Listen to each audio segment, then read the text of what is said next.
ಇವತ್ತು ನಮಗೊಂದು ಪ್ರಶ್ನೆ ಬಂದಿದೆ. ಸುದೇಶ್ ಅಂತ ಅವರು ಉಡುಪಿಯಿಂದ ಒಂದು ಪ್ರಶ್ನೆ ಕೇಳಿದ್ದಾರೆ. ಇವರು ಈ ಶೇರನ್ನು ನಾವು ಪರ್ಚೇಸ್ ಮಾಡಲಿಕ್ಕೆ ಏನಾದರೂ ಸೂತ್ರಗಳು ಉಂಟಾ ಅಂತ. ಯಾವ ರೀತಿ ನಾವು ಶೇರನ್ನು ಪರ್ಚೇಸ್ ಮಾಡ್ಬೋದು, ಅದಕ್ಕೆ ಯಾವ ಕಾರಣಗಳನ್ನು ನಾವು ನೋಡಬೇಕು, ಯಾವ ಸೂತ್ರಗಳಿವೆ ಅಂತ. ಸೂತ್ರಗಳು ಕೆಲವಿವೆ ಶೇರ್ ಪರ್ಚೇಸ್ ಮಾಡುವಾಗ. ಉದಾಹರಣೆಗೆ ನಾವು ಶೇರ್ನ ಫಂಡಮೆಂಟಲ್ಸ್ ನೋಡ್ತಾ ಹೋದರೆ ಮುಖ್ಯವಾದ ಸೂತ್ರ ಏನು ಅಂತ ಹೇಳಿದರೆ ಅರ್ನಿಂಗ್ಸ್ ಏನು ಶೇರ್ನದ್ದು, EPS ಅರ್ನಿಂಗ್ ಪರ್ ಶೇರ್ ಅಂತ ಹೇಳ್ತಾರೆ. ಒಂದು ಶೇರು ಎಷ್ಟು ಅರ್ನಿಂಗ್ಸನ್ನು ಕೊಡ್ತದೆ ಅದನ್ನು ನೋಡಿಕೊಂಡು ಶೇರ್ ಪರ್ಚೇಸ್ ಮಾಡ್ತಾರೆ. ಆ ಅರ್ನಿಂಗ್ಸಿನ ಎಷ್ಟು ಪಾಲಿಗಿನ ಮಾರ್ಕೆಟ್ ದರ ಇದೆ, 5 ಪಾಲಿದೆಯಾ, 10 ಪಾಲಿದೆಯಾ, 50 ಪಾಲಿದೆಯಾ, 100 ಪಾಲಿದೆಯಾ, ಅದು ಜಾಸ್ತಿ ರೇಟ್ ಇದ್ದಷ್ಟು ಅದರದ್ದು ಬೆಲೆ ಜಾಸ್ತಿ ಇದೆ ಅಂದರೆ ಅದು ಎಕ್ಸ್ಪೆನ್ಸಿವ್ ಅಂತಾಯಿತು, ಕಡಿಮೆ ಇದ್ದಷ್ಟು ಅದು ಕಡಿಮೆ ಅಂತಾಯಿತು. ಸೊ ಅದನ್ನು PE ರೇಷಿಯೋ ಅಂತ ಹೇಳ್ತಾರೆ, ಪ್ರೈಸ್ ಪರ್ ಅರ್ನಿಂಗ್ ರೇಷಿಯೋ ಅಂತ ಹೇಳ್ತಾರೆ, PE ರೇಷಿಯೋ. ಇದು ಕೂಡ EPS ಥರನೇ PE ಕೂಡ ಬಹಳ ಒಂದು ಇಂಪಾರ್ಟೆಂಟ್ ಆದ ಮಾಪಕ. ಇದನ್ನು ಕೂಡ ನೋಡಿಕೊಂಡು ಶೇರನ್ನು ಪರ್ಚೇಸ್ ಮಾಡೋರಿದ್ದಾರೆ. ಇನ್ನು ಬುಕ್ ವ್ಯಾಲ್ಯೂ ಅಂತ ಹೇಳಿದರೆ ಆ ಶೇರ್ನ ಒಟ್ಟು ನಿವ್ವಳವಾದ ಆಸ್ತಿ ಎಷ್ಟು ಮೈನಸ್ ಅವರ ಸಾಲಗಳನ್ನು ತೆಗೆದರೆ ಉಳಿದ ನಿವ್ವಳವಾದ ಒಂದು ನೆಟ್ ಅಸೆಟ್ಸ್ ಏನುಂಟು ಕಂಪನಿದು ಅದು ಅದರ ಬುಕ್ ವ್ಯಾಲ್ಯೂ. ಆ ಬುಕ್ ವ್ಯಾಲ್ಯೂವನ್ನು BV ಅಂತ ಹೇಳ್ತಾರೆ. ಬುಕ್ ವ್ಯಾಲ್ಯೂ ಪರ್ ಶೇರ್ ಕೂಡ ಅದನ್ನು ಕ್ಯಾಲ್ಕುಲೇಷನ್ ಮಾಡಿ BV ಬೈ ಶೇರ್ ಎಸ್ ಅಂತ ಮಾಡ್ತಾರೆ, ಬುಕ್ ವ್ಯಾಲ್ಯೂ ಪರ್ ಶೇರ್. ಅದು ಕೂಡ ಒಂದು ಮಾಪನ. ಇನ್ನು ಅದಲ್ಲದೆ ಎಷ್ಟು ಡಿವಿಡೆಂಡ್ ಕೊಡ್ತಾ ಇದೆ ಕಂಪನಿ, ಡಿವಿಡೆಂಡ್ ಎಷ್ಟು ಪರ್ಸೆಂಟೇಜ್. ಡಿವಿಡೆಂಡ್ ಪರ್ಸೆಂಟೇಜ್ ಯಾವತ್ತೂ ಕಂಪನಿ ಮುಖ ಬೆಲೆಯ ಮೇಲೆ ಕೊಡುವಂಥದ್ದು ಡಿವಿಡೆಂಡ್ ಪರ್ಸೆಂಟೇಜು, ಮಾರ್ಕೆಟ್ ಬೆಲೆಯ ಮೇಲೆ ಕೊಡುವಂಥದ್ದಲ್ಲ. ಇದನ್ನು ಕೂಡ ನನ್ನ ಮೇಲೆ ಇಟ್ಟುಕೊಳ್ಬೇಕು. ಅವರು 50% ಡಿವಿಡೆಂಡ್ ಕೊಟ್ಟರೆ ಅದು ಮುಖ ಬೆಲೆಯ ಮೇಲೆ, 10% ಕೊಟ್ಟರು ಮುಖ ಬೆಲೆಯ ಮೇಲೆ. ಯಾವತ್ತೂ ಮುಖ ಬೆಲೆ ಮೇಲೆ ಕೊಡುವಂಥದ್ದು ಡಿವಿಡೆಂಡು, ಇದರ ಮಾರ್ಕೆಟ್ ಬೆಲೆ ಮೇಲೆ ಕೊಡುವಂಥದ್ದಲ್ಲ.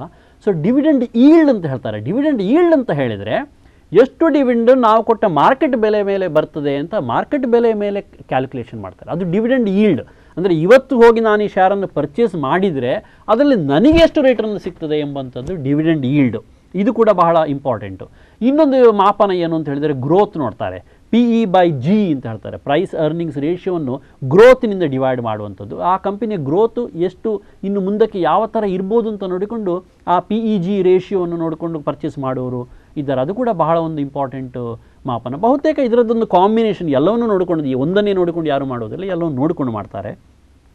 ಅದಲ್ಲದೆ ಈ ಕಂಪನಿಯ ಡೆಟ್ ಇಕ್ವಿಟಿ ರೇಷಿಯೋ ಏನು ಎಂಬುದನ್ನು ಕೂಡ ನೋಡ್ತಾರೆ. ಡೆಟ್ ಅಂದರೆ ಸಾಲ, ಇಕ್ವಿಟಿ ಅಂತ ಅದರಲ್ಲಿರುವ ಹೂಡಿಕೆ ಅಂದರೆ ಒಂದು ಸ್ವಂತ ಹೂಡಿಕೆ.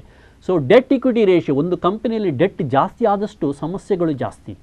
ಅಂದರೆ ಡೆಟ್ನಲ್ಲಿ ಏನಾಗ್ತದೆ ಅಂತ ಹೇಳಿದರೆ, ಡೆಟ್ ಪಡ್ಕೊಂಡ ಕೂಡಲೇ ಬ್ಯಾಂಕಿನಿಂದ ಒಂದು ಕಂಪನಿ ಸಾಲ ಪಡ್ಕೊಂಡ ಕೂಡಲೇ ಅದಕ್ಕೆ ಇಂಟ್ರೆಸ್ಟ್ ಕೊಡ್ತಾ ಹೋಗಬೇಕಾಗ್ತದೆ. ಕಂಪನಿಯಲ್ಲಿ ಪ್ರಾಫಿಟ್ ಇರಲಿ ಪ್ರಾಫಿಟ್ ಇಲ್ಲದೇ ಇರಲಿ ಒಪ್ಪಿಕೊಂಡ ಇಂಟ್ರೆಸ್ಟ್ ಕೊಡ್ತಾ ಹೋಗಬೇಕಾಗಿದೆ. ಸೊ ಡೆಟ್ ಎಂಬುದು ಒಂದು ಕಾಸ್ಟ್, ಅದು ಯಾವತ್ತು ಕಂಪನಿಯನ್ನು ಕೆಳಕ್ಕೆ ಎಳಿತಾ ಇರ್ತದೆ. ಇಕ್ವಿಟಿ ಹಾಗಲ್ಲ. ಇಕ್ವಿಟಿಯಲ್ಲಿ ಡಿವಿಡೆಂಡ್ ಕೊಡಲೇಬೇಕು ಅಂತ ಕಾನೂನಿಲ್ಲ. ಪ್ರಾಫಿಟ್ ಇದ್ದರೆ ಮಾತ್ರ ಡಿವಿಡೆಂಡ್ ಕೊಟ್ಟರೆ ಆಯಿತು, ಪ್ರಾಫಿಟ್ ಇಲ್ಲದ್ರೆ ಡಿವಿಡೆಂಡ್ ಕೊಡುವ ಅಗತ್ಯ ಇಲ್ಲ.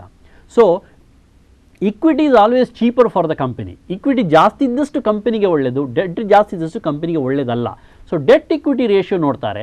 ಡೆಟ್ ಹೆವಿ ಕಂಪನಿಗಳಿರ್ತವೆ ಕೆಲವು, ಅಂಥವುಗಳಿಗೆ ಯಾವಾಗಲೂ ಸ್ವಲ್ಪ ಡಿಮಾಂಡ್ ಸ್ವಲ್ಪ ಕಡಿಮೆ, ಅವರ ಬೆಲೆ ಮೇಲೆ ಹೋಗೋದು ಒಂದು ಸ್ವಲ್ಪ ಕಡಿಮೆ, ಯಾವುದು ಸ್ವಲ್ಪ ಕಷ್ಟ.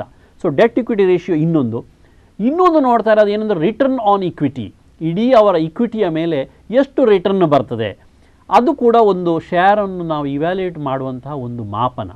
ಸೊ ಅವರು ಕೇಳಿದ ಪ್ರಶ್ನೆಗೆ ಸ್ಥೂಲವಾಗಿ ಇದು ಉತ್ತರ. ಇದೆಲ್ಲ ಫ್ಯಾಕ್ಟ್ರಿಗಳನ್ನು ಒಂದು ಸ್ವಲ್ಪ ಕೂಲಂಕಷವಾಗಿ ಸ್ಟಡಿ ಮಾಡಬೇಕಾಗ್ತದೆ.